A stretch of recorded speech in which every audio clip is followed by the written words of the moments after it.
Well, FEMA insisting that the case of an agency supervisor telling relief workers to avoid Trump campaign signs at homes during disaster response is an isolated incident.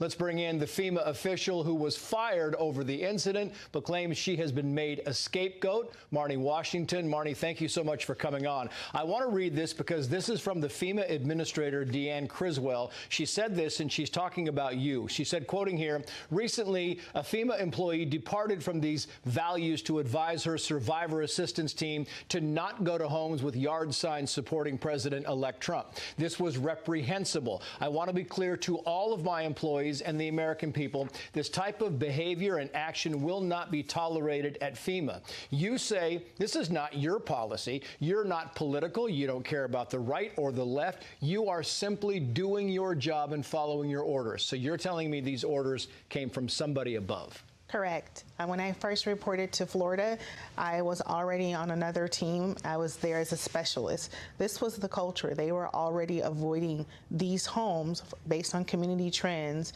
from hostile political encounters. It has nothing to do with the campaign sign. It just so happened to be part of the community trend. When you focus in on the campaign sign, you are violating the Hatch Act.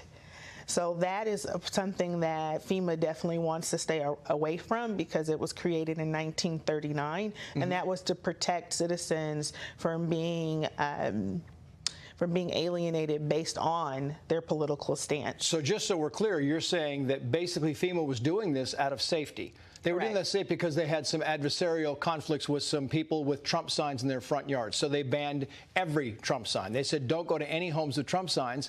And if that's the case, why would they come down so hard on you? Why are you the scapegoat? Why are you the one they're saying was, quote, reprehensible for actually putting this in place when you did not put this in place? What's reprehensible is they're not being transparent. Why is this coming down on me? I am the person that jotted down the notes from my superiors, and my notation in Teams chat was exposed from their surge capacity team.